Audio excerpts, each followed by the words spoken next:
Okay, so this is the cut vinyl when it was the excess we did, and it sits on silicon release paper. That side is silicon, so the vinyl actually cannot stick to it, so it can come off easily. This is the back side of the silicon release paper with the manufacturer's sort of marking. Now once that's done, on top of that is applied application transfer tape. In this state, it's the state we supply the sticker. So my presumption is that this would be the door. Applied correctly to the space where I want to have it leveled and spaced correctly from left and right, top to bottom.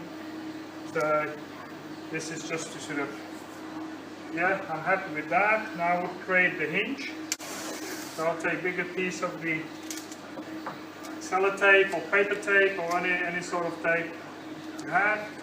Apply it on top. Cut the edges in here. On the edges of the sticker.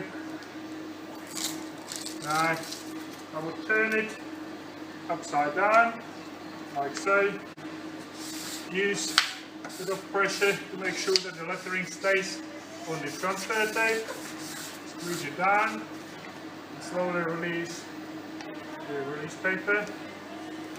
Okay, this is the silicon paper which we're taking away, and the lettering stays on the transfer paper with the sticky side. This is the sticky side which will be applied to the window.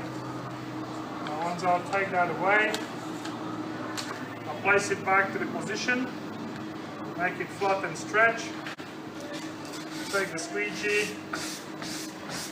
and apply it to the window, making sure it's all final push, and that should sort of transfer. Now I'm taking the application tape which helps me to transfer the tape onto the surface. I'm peeling it away, making sure I'm not lifting the lettering.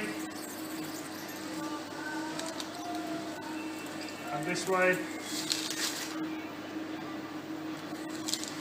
is the installation done.